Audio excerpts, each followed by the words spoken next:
দর্শক, স্বাগত জানাচ্ছি আইএফআইসি ব্যাংক নিবেদিত সংলাপ প্রতিদিন অনুষ্ঠানে।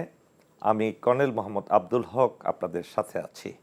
আমরা এই অনুষ্ঠানে সমসাময়িক রাজনৈতিক ও অন্যান্য গুরুত্বপূর্ণ বিষয় নিয়ে আলোচনা করে থাকি।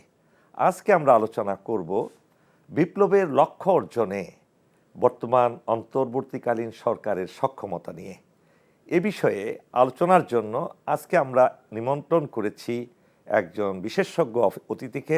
তিনি হলেন মেজর জিল্লুর, যিনি নিরাপত্তা বিশ্লেষক এবং কলামিস্ট। মেজর জিল্লুর, আপনাকে এই অনুষ্ঠানে স্বাগতম। ধন্যবাদ স্যার। আমরা আজকে যে বিষয়টা আমি শুরুতেই বললাম, যে এই যে একটা বিপ্লব উত্তর সময়ে যে বিপ্লবটা ঘটলো, হাজারো প্রাণের বিনিময়ে প্রায় ২,০০০-এর উপরে শহীদ হয়েছেন, প্রায় ৪০,০০০ মানুষ নির্মমভাবে আহত হয়েছেন, অঙ্গহানি হয়েছে, চক্ষু নাই, মাথার এক অংশ ছিঁড়ে গেছে, অসংখ্য পরিবার নিঃস্ব হয়ে গেছে। সেটা তো একটা লক্ষ্য ছিল, উদ্দেশ্য ছিল, কি চান তারা এই দেশে। এই যে এরপরে একটা সরকার গঠিত হল, অন্তর্বর্তীকালীন সরকার, ডক্টর মোহাম্মদ ইউনূসের নেতৃত্বে, যিনি নোবেল লরেট, তাকে নিয়ে কারোই কোনো অভিযোগ নেই। তিনি আন্তর্জাতিক মানের একজন ব্যক্তিত্ব। তার ব্যক্তিত্ব, তার জ্ঞান, তার প্রজ্ঞা অবশ্যই এই দেশের জন্য একটা বিশাল সম্পদ। কিন্তু তিনি যাদেরকে নিয়েছেন এই সরকার পরিচালনার জন্য এবং নিচ্ছেন, গতকালও ৩ জন নতুন করে নিয়েছেন, সর্বদেশব্যাপী এটার একটা সমালোচনা হচ্ছে। এই ব্যাপারে প্রথমে আপনার মন্তব্য জানতে চাচ্ছি। আপনাকে ধন্যবাদ। অত্যন্ত গুরুত্বপূর্ণ একটা জায়গায় আপনি হাত দিয়েছেন। আর এই আলোচনাটা একটা বড় ক্যানভাসে হওয়া উচিত। এটা নিয়ে প্রথম থেকেই আমার অনেক টক শো আছে, আপনারা পাবেন, দর্শকরাও দেখবে। আমি সেখানে ডক্টর ইউনূসের গ্রহণীয়তা, তাকে প্রতীক হিসেবে আমরা পেয়েছি, এটা অনেক বড় পাওয়া এখনো। কিন্তু বিপ্লবের পরে একটা সরকার, সেই সরকারের যে কাজের গতি, সেই সরকারের যে একটা ধামাকা, বাংলায় বললে যেটা বলা যায়, তার কিছুই না। কেন জানি বিপ্লবের পরে এই সরকার গঠন করার পরে প্রথম যাদেরকে আমি সবার প্রতি শ্রদ্ধা রেখে বলবো, যে কেন জানি আমরা এনজিও মাইন্ডেড হয়ে গেলাম। এনজিও আর প্রশাসন এক না। এনজিও যারা চালান, যাদের অভিজ্ঞতা আছে, অবশ্যই তারা জ্ঞানী, অবশ্যই তাদের সেই সেক্টরে অনেক বড় অভিজ্ঞতা আছে। তো বিভিন্ন মন্ত্রণালয় আমাদের নিজস্ব লোকজন আছে, আমরা জানি কে কেমন কাজ করছে। তো আপনি যে কথাটা বলেছেন যে উপদেষ্টাদের সম্পর্কে একটু বলি, যে সর্বপ্রথম আমাদের যে ভুলগুলা হয়েছে, এটা অবশ্যই আমাদের আলোচনা করতে হবে। আলোচনা থেকে তো ভালো জিনিস বেরিয়ে আসবে। একটু অস্বাভাবিক পরিস্থিতিতে, অর্থাৎ 3 দিন কোনো সরকারই ছিল না বলা যায়, ব্যাপারটা এরকম ছিল। আর উনি এমনই একটা গ্রহণীয় ব্যক্তিত্ব, এদেশের ছাত্র জনতা, সর্বস্তরের মানুষ উনাকে ওয়েলকাম করেছেন, স্বাগতম জানিয়েছেন। কোনো একটা প্রশ্ন পর্যন্ত নাই।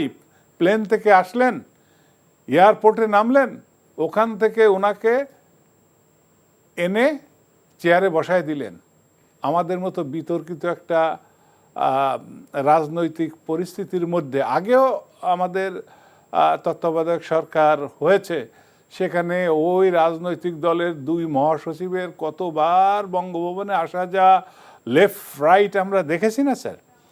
তারপর ওই 4 দলীয়, তো ওই 14 দলীয় এক জায়গায় বসা, ইত্যাদি ইত্যাদি, অনেক সময়ের ব্যাপার। কিন্তু এখানে তা নয়। এখানে যেটা হয়েছে, ডক্টর ইউনূসের প্রতি যে দেশের মানুষ, সর্বস্তরের মানুষ অকুণ্ঠ সমর্থন জানিয়েছেন। শুধুমাত্র এই যে মানুষকে নির্বিচারে হত্যাকারী দল, শুধুমাত্র শেখ হাসিনা যে উৎখাতকৃত যে প্রধানমন্ত্রী, সে ছাড়া এই দেশের প্রতিটি মানুষ, প্রতিটি রাজনৈতিক দল অন্ধ সমর্থন দিয়েছেন। তা সেই প্রধান উপদেষ্টার যে সামারি পাওয়ারটা, উনি এখন সবার দৃষ্টির মধ্যে, উনি যা করবেন সবাই মনে করছে আমাদের মঙ্গলের জন্য। ওনার মাইনর কোনো অমিশনস যদি হয়, মিস্টেকসও হয়, এটাও কিন্তু জাতি মেনে নিতে রাজি। ব্যারিস্টার জিল্লুর, একটা বিষয় আপনাকে স্মরণ করিয়ে দিতে চাই। অন্য যে কোনো রাজনৈতিক সরকার এবং এই অন্তর্বর্তীকালীন সরকারের যে মূল পার্থক্যটা, সেটা হলো যে একটা রাজনৈতিক সরকার নির্বাচিত হয়, নির্বাচিত হয়ে তারা তাদের রাষ্ট্র পরিচালনা করে, অন্য কোনো এডিশনাল দায়িত্ব তাদের থাকে না। কিন্তু এই অন্তর্বর্তীকালীন সরকারের কিন্তু রাষ্ট্র পরিচালনার পাশাপাশি, রুটিন ওয়ার্কের পাশাপাশি তাদের কাছে যে বিশাল দায়িত্বটা, যে কারণে এই বিপ্লবটা হলো বাংলাদেশে, অর্থাৎ সমাজের প্রতিটা অঙ্গ, রাষ্ট্রীয় অঙ্গ প্রত্যঙ্গ অথবা সাংবিধানিক প্রতিষ্ঠানগুলোকে সংস্কার করা একটা বিশাল দায়িত্ব। এটা আপনি দেখেন, আপনি কি দেখুন, যাদেরকে নিয়োগ দেওয়া হচ্ছে, কিছুদিন পর পর নিয়োগ দেওয়া হচ্ছে, আপনি কি মনে করেন তাদের মধ্যে, এই প্রত্যেকের মধ্যে এক একটা সংস্কারের চিন্তা চেতনা তারা ধারণ করেন, কিংবা তারা চিন্তা চেতনা ধারণ করালেও সেটা করার সক্ষমতা তাদের মধ্যে আছে? আমি সেই জায়গাটা আসবো, তার পিছনে একটু বলে আসি। আপনি যেটা বলছেন, আপনি দেখেন গত এক সপ্তাহ আগে মনে হয় ডেইলি স্টারে হেডিংয়ে আছে, দেখবেন যে সেখানে লিখেছে, দি only target is not the election, it is the total overhauling and reform. Exactly. তো সেই জায়গায় যেতে গেলে, যে আপনি যেটা বলছেন স্যার, যে রুটিন এটা ইলেকশন, এটা ইলেকশনের কোনো সরকার না।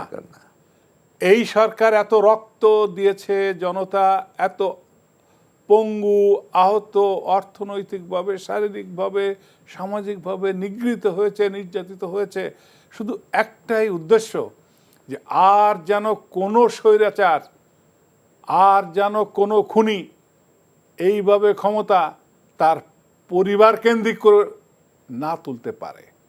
তাহলে সেটার জন্য একটা বিশাল রিফর্ম দরকার। তবে আর যাই হোক, আমি বলতে পারি, এক ডক্টর ইউনূস ছাড়া, with due respect to everybody, আমি সুখী হতে পারছি না। রিফর্মের কেন হচ্ছে এই যে নিয়োগটা হচ্ছে, এই নিয়োগ কিসের ভিত্তিতে হচ্ছে? আমি দেখেন কিসের ভিত্তিতে হচ্ছে বলতে পারেন? সমন্বয় কোথায় আমি দেখলাম যে আজকে পত্রিকা আসছে যে একটা বিশেষ বিভাগের 14-15 জন 16 জন বিভাগ কেন্দ্রিক হচ্ছে, এমন দৃষ্টিভঙ্গি। এটা টোটালি আমি বলবো যে এটা আশা আকাঙ্ক্ষা থেকে অনেক দূরে, অনেক দূরে। যে গতিতে এটা হয়, প্রথম আসেন আমি আমি সেটাই বলি, প্রথম সেটাই বুঝতে গেলে এই জায়গায় যেতে হবে। প্রথম আমাদের প্রয়োজন হচ্ছে আইন শৃঙ্খলা নিয়ন্ত্রণ করা, দ্বিতীয় হচ্ছে দ্রব্যমূল্য, তৃতীয় হচ্ছে সংস্কার। আমরা খুশি যে প্রধান উপদেষ্টা উনি বলেছিলেন যে সাইমালটেনিয়াসলি এগুলো হবে, কিন্তু সেই গতি আমরা দেখছি না। সংস্কার কোন কোন জায়গায় যাচ্ছে, কাদের দিচ্ছেন, এমনকি আমি বলি যে প্রশাসন দেখতে যাকে দিয়েছে মজুমদার সাহেবকে, উনি তো একটা বিতর্কিত মানুষ, তাকে কেন দিবেন? কালকে জনাব বশিরকে দিয়েছে, আমার পরিচিত খুব, ওনাদের অনেক অবদান আছে এদেশে আর্থসামাজিক উন্নয়নে, মানব সেবায়, আবার ব্যবসা বাণিজ্যে আছে, ঠিক আছে।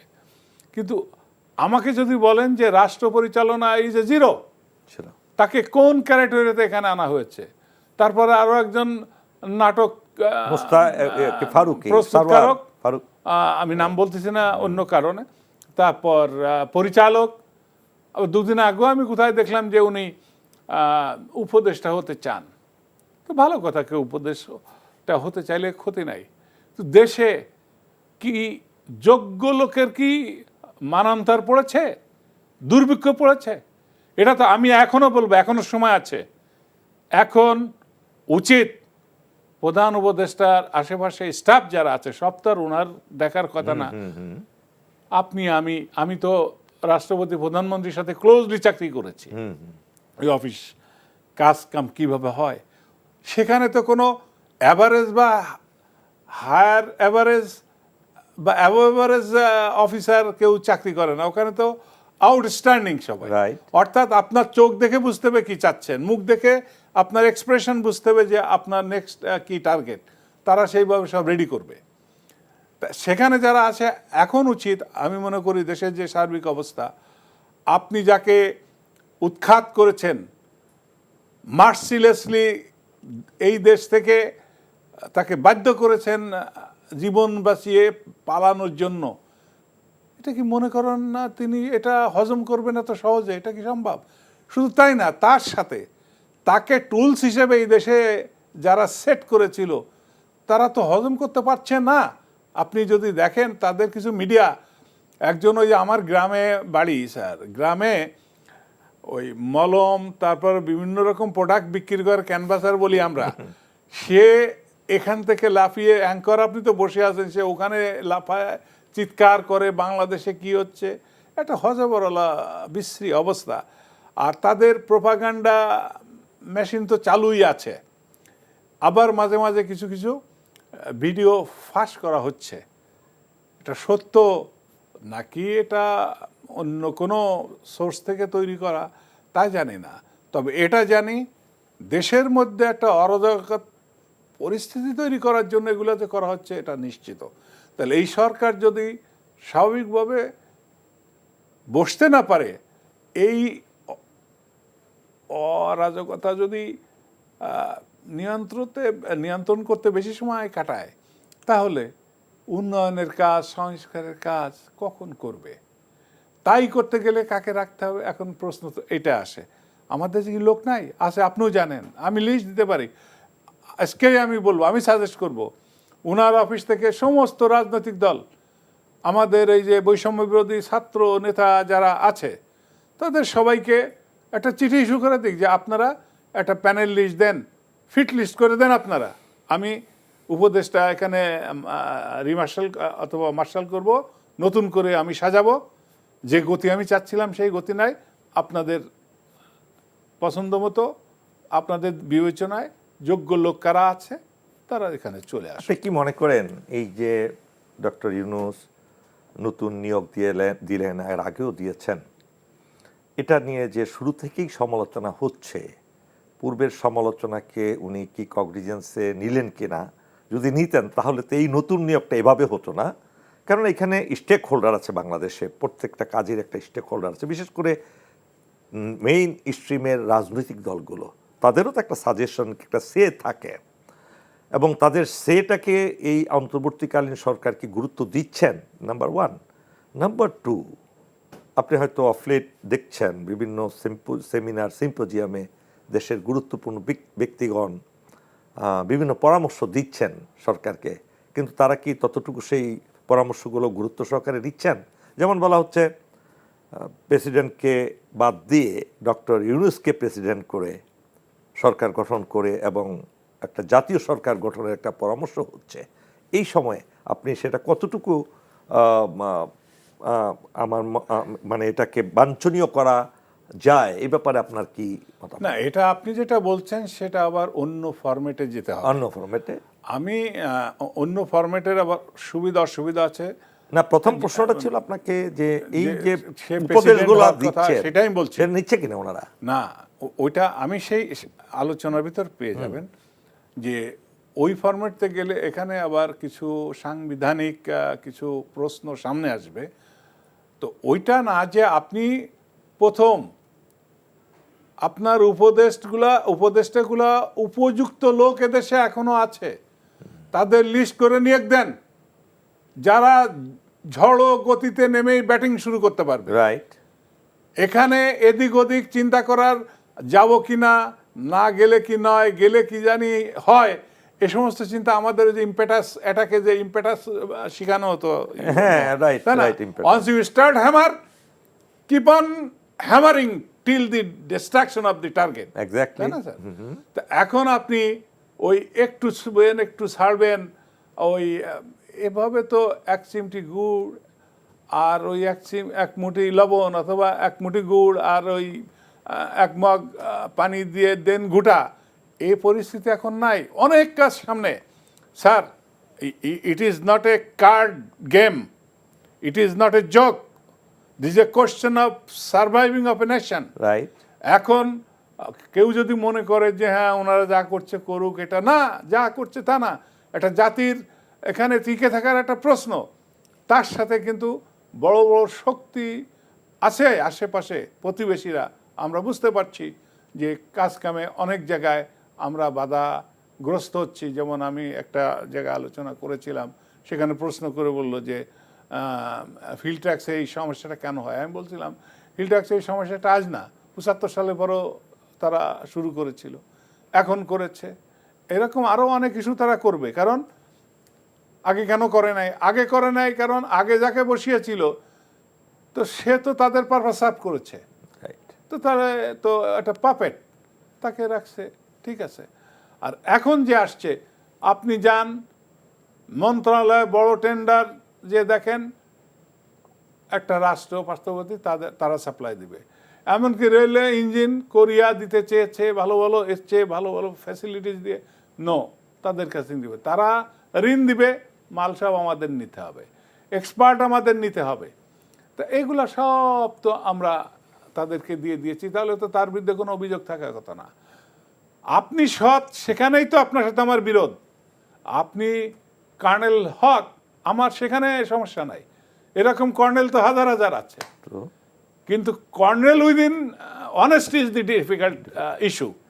এখন ডক্টর ইউনূস যখন আসছে তখনই তো সমস্যা, যে আমরা আগে যেভাবে যে দেখেন আইটির সেক্টরে অনেক অনেক প্রজেক্টে ভারতীয় অনেক নিয়োগ প্রাপ্ত ছিল, যারা কর্মচারী ছিল, তারা ফেলে রেখে চলে গিয়েছে, এরকম অবস্থা আছে।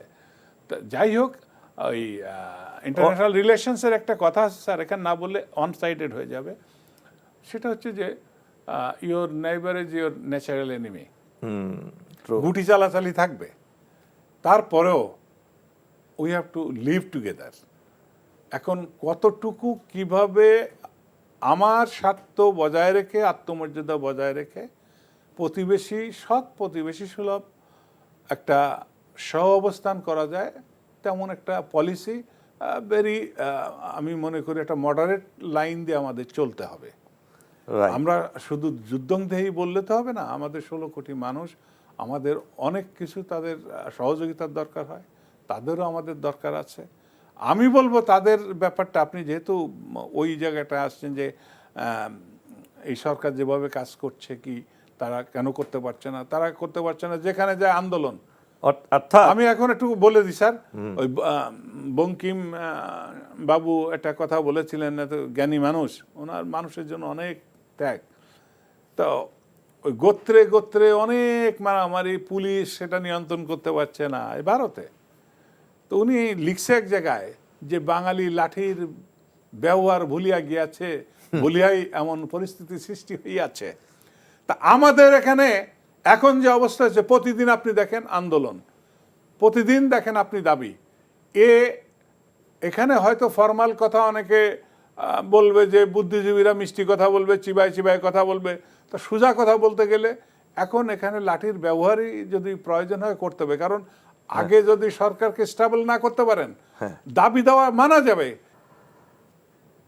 ঘরে ঘরে আজকে সবাই জানেন, বাংলাদেশে এমন একটা, বিশেষ করে সোশ্যাল মিডিয়া এত বেশি শক্তিশালী, প্রত্যেকের হাতে একটা করে মোবাইল, প্রত্যেকেই জানে আপনি কেমন, আমি কেমন, এবং প্রত্যেকটা লোক যারা লাইমলাইটে আছেন তাদের সক্ষমতা নিয়ে তারা আজকে চুলচেরা বিশ্লেষণ করে। এমত অবস্থায় একের পর এক যেভাবে উপদেষ্টা নিয়োগ করা হচ্ছে, তারা কিভাবে এই যে বিশাল সংস্কারের কাজটা করবেন, যেখানে আমাদের অসংখ্য সংস্কার প্রয়োজন, একদম রুট লেভেল থেকে শিক্ষার সংস্কার, অর্থনীতির সংস্কার, ব্যাংকিং সেক্টরের সংস্কার, নির্বাচন ব্যবস্থার সংস্কার, আইন বিভাগের সংস্কার, এরকম সংস্কার আর সংস্কার, অসংখ্য জিনিস, কিভাবে এটা সম্ভব? মিস্টার কর্নেল, আপনার তো শুধু একটা সেক্টরে আপনি কাজ করছেন, আপনাকে আমি দেখি মিডিয়াতে পর্যাপ্ত পরিমাণে ভূমিকা এবং কন্ট্রিবিউট করছেন। আপনি সংস্কার, আপনার গতি এত বেশি, জাতি মনে হয় আপনার সাথে কপ আপ করতে পারবে না। আপনি অন্য সংস্কার কি করবেন? ডক্টর ইউনূসের যে পরিষদ তৈরি হয়েছে, মন্ত্রী পরিষদ, উপদেষ্টা পরিষদ, এখানেই প্রথম সংস্কার দরকার। এখানে আমি বলতে পারি অনলাইন আপনি সার্ভে নিতে পারবেন, আপনার সে সিস্টেম আছে। দেখবেন 90% লোক বলবে যে এই যে উপদেষ্টা পরিষদ আছে তা দিয়ে আপনি বলতেছেন আপনার প্রথমে আসি ধরেন পুলিশের সংস্কার, তারপর ইলেকশন কমিশন সংস্কার, বিচার বিভাগের সংস্কার, অর্থনৈতিক সেক্টরের সংস্কার, শিক্ষা ব্যবস্থার সংস্কার, তারপরে প্রশাসনের সংস্কার। বিচার বিভাগের কে করবে? যিনি, এই যে আমি ওপেনলি বলি যে যিনি গত 20 বছর স্বৈরাচার সরকারের সুবিধাভোগী, তিনি যদি পাশে থেকে বুদ্ধি দিতে থাকেন, হয়তো কেউ বলবে যে ওনার বুদ্ধি শুধু অভিজ্ঞতাটুকু নিচ্ছে। তা হয় না। বটবৃক্ষের নিচে কিন্তু অন্য কিছু আর হতে পারবে না, এটা সিম্পল। এখানেই আপনাকে ক্লিয়ার হতে হবে। আগে আমাদের এই যে পরিষদ, এটা দিয়ে হবে না, কোনো রকমে হবে না। আমি বলি যে শিক্ষা উপদেষ্টার কাছে দেখছেন ছাত্ররা চলে গেছে, সচিবালয়ের ভিতর ঢুকে গিয়েছে। দাবি কি? পরীক্ষা দিব না,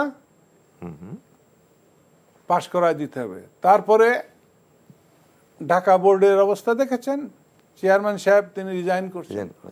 তাদের বিনা বিদ্যায় তাদেরকে সনদ দিতে হবে। একজন দার্শনিক বলেছিলেন যে একটা জাতিকে যদি ধ্বংস করতে চাও তাহলে বিনা বিদ্যায় সনদ দাও, আর অযোগ্য অদক্ষ লক্ষ্যে বড় চেয়ারে বসায় দাও, আর কিছু করা লাগে। কিন্তু এখানে তো একটা কথা আছে মেজর জিল্লুর, সেটা হলো তখন কিন্তু আন্দোলন খুব তুঙ্গে ছিল এবং ছাত্রছাত্রীদের উপর আক্রমণ হচ্ছিল, তারা ঠিকমতো যেতে পারছিল না পরীক্ষা দেওয়ার জন্য, এবং এই জিনিসগুলো তো হয়েছিল। এটা তো সত্যি, এটা তো সত্যি, তারা তো এফেক্টেড হয়েছে। সেই ক্ষেত্রে এটা কিভাবে আপনি তাদেরকে একটা বছর, আপনিও মিলিটারি ব্যাকগ্রাউন্ডের আমাদের অত্যন্ত মেধাবী অফিসার, আমি কি কম প্রেশার, কম অ্যাডভার্স সিচুয়েশনে থেকে পরীক্ষা দিয়েছি? সারা রাত ধরে অ্যাপ্রিসিয়েশন লিখি নাই, সকালবেলায় ঝিমাচ্ছি, তারপরে তো আমাদের ট্রেনিং করতে হয়েছে। কারণ এখন ছাত্র, এখন তো তার গড়ার সময়। তা নাহলে 72 সালের কথা আপনার নিশ্চয়ই মনে আছে। 72-এ ম্যাট্রিক শুনলে চাকরি ইন্টারভিউতে গেলে বলেন ওর দরকার নেই ইন্টারভিউ। তো এরা তো নিজেদের পায়ে নিজেরা কোড়াল মারছে। আজকে হয়তো আন্দোলন করে একজন উপদেষ্টাকে বা একজন সচিবকে চাপ দিয়ে কিছু বলাই নিতে পারবো, পরিস্থিতি সামাল দেওয়ার জন্য ওনারা হয়তো আশু একটা রোগ মুক্তির জন্য একটা অ্যান্টিবায়োটিক দিবে। এটা তো তাদের জন্য ক্ষতি হবে। বরং তাদের মেনে নিয়ে আস্তে আস্তে সামনে এগোতে হবে, পড়াশোনা করতে হবে। আরেকটা বিষয় স্যার, এই সব জায়গায় আপনি if you want to please everybody, you can't. ইকাফার বলছে না যে be a ice cream seller, not administrator. Right. A administrator cannot be popular to everybody. Exactly. আপনাকে একটা কথা সবসময় মনে রাখতে হবে, mercy to the criminal is a crime and brutality to the innocent. True. এই কথা স্যার ভুললে তো হবে না। এখন সময় সোজা করতে হবে এই জাতিকে। কিভাবে করবেন? বাই বড় স্টিল আই ডোন্ট নো, এটা হচ্ছে জাতির কথা। তো আপনি ওই কাউকে নিয়ে আসবেন এখানে বিনোদন জগতের, কাউকে নিয়ে আসবেন ওই বাণিজ্য জগতের। এই বাণিজ্য বিনোদন আমরা তো ওই আগে দেখছি মমতাজ ওই মাথায় ঝুড়ি করে বিদ্যুৎ বিক্রি করে বেড়াতো, তারপরে পালাইছে। তো এই সমস্ত কাহিনী এখন করার সময় না, রিয়েলি স্যার। তারপরে আপনি যেটা বলছেন মেজর জিল্লুর, ইমিডিয়েটলি এই সংস্কার আগে রিশাফলিং করে এখানে আরো যোগ্য লোক, এখানে বললে আমি অন্তত 10 জনের নাম বলো, পুরো গোটা জাতি বলবে যে মেজর জিল্লুর রাইট লোকগুলার নাম বলেছে। আমি একজন উপদেষ্টা আমি দেখছি যে খোদা বক্সের নাম আমি শুনলাম, আমার একটা বন্ধু মানুষ, আমরা আইজি ছিল, আমরা ওই যে সে প্রোটেকশনের আমি অপারেশন গ্রিন হার্টের সময় উনি ঢাকার এসপি ছিলেন, ঢাকার এসপি ছিলেন। হ্যাঁ, মানে ভেরি অনেস্ট এবং ভেরি সিনসিয়ার এবং দেশপ্রেমী মানুষ, আমার খুব ক্লোজ মানুষ। উনি হয়তো শুনলে বলবে যে হ্যাঁ জিলুর ভাই রাইট বলছে। তো উনি একজন ছিল, তারপর এরকম কয়েকজন আমরা কাজ করেছি জানি, রাইট ম্যান দিয়েছে, কারণ অভিজ্ঞতা আছে, তার অভিজ্ঞতা কাজে লাগবে। পুলিশের সংস্কারটাও যদি সঠিক হয়, আমি একটা পত্রিকায় লিখেছি, দেখেন আপনার কিন্তু 60-70% প্রবলেম সলভ হবে। পুলিশকে যদি রাজনৈতিক নেতাদের গ্রিপের বাইরে দিয়ে দিতে পারেন, তাহলে প্রবলেম সলভ হবে।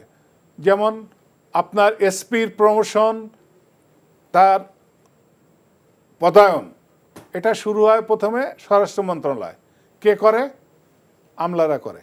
খেয়াল করবেন, কিন্তু নাম যখন ওখানে শুরু হয়, তখন ওখানে হেড অ্যাসিস্ট্যান্ট থেকে শুরু করে মন্ত্রী, শুধু না, মন্ত্রীর স্ত্রী, মন্ত্রীর শ্বশুর শাশুড়ি, শালা সম্বন্ধী, ভাই বিগার, প্রত্যেকে ওখানে ওই যে লিস্ট হচ্ছে, এইটার উপরে ওখানে কিন্তু টাকা কামানোর একটা জায়গা তারা তৈরি করে। এখান থেকে লিস্টে গেল, লিস্টে যাওয়ার পরে আইজিপি সাহেবের অফিসে যাবে। সেখানে গেলে আইজি সাহেব দেখে টেকে উনি 10 সামান্য কম বেশি যায় পেল, তারপরে যাবে প্রধানমন্ত্রীর কাছে। ওইখানে যে প্রধানমন্ত্রীর পরিবারের সদস্যদের সাথে খাতির মাতির করতে পারলে সেখানে খুব সহজে একটা টিক চিহ্ন চলে আসলে তার পোস্টিং হলো। পোস্টিং হওয়ার পরে সেই লোক জনসেবা কি করবে? আমরা এখন যদি আমাকে বলেন যে এই মিয়া তুমি সৎ পথে থাকো না কেন, এই যে সরকার অন্যায় করছে, অন্যায়ের প্রতিবাদ করে চাকরি ছাড়তে পারেন, আরে আমার মূলধন তো আমারই সামান্য মেধা, আমার বেঁচে থাকার একমাত্র অবলম্বন আমার এই চাকরিটা। সরকার যদি আমার এই চাকরি খেয়ে দেয়, আমি তো পথে পথে ঘুরে বেড়াবো। এখানে তো কোনো ব্যাংকের মালিক, কোনো ইন্ডাস্ট্রির মালিক, এই ধরনের মালিকের ছেলে মেয়ে তো এই ধরনের চাকরিতে আসে না, আসে আমাদের মতো মধ্যবিত্ত, নিম্নবিত্ত, মধ্যবিত্ত ঘরের সন্তানরা। এই জন্য আমরা অনেক জায়গায় প্রতিবাদ করতে পারি না। তাহলে সে যে কি করে, ওই যে টাকা, কোটি কোটি টাকার লেনদেন হয়, ওই টাকা জোগাড় করে আত্মীয় স্বজন, বন্ধু বান্ধব, পরিচিত লোকের কাছ থেকে আনে। যাওয়ার পরে তার শুরু হয় ওই টাকা কিভাবে কামাই করবে।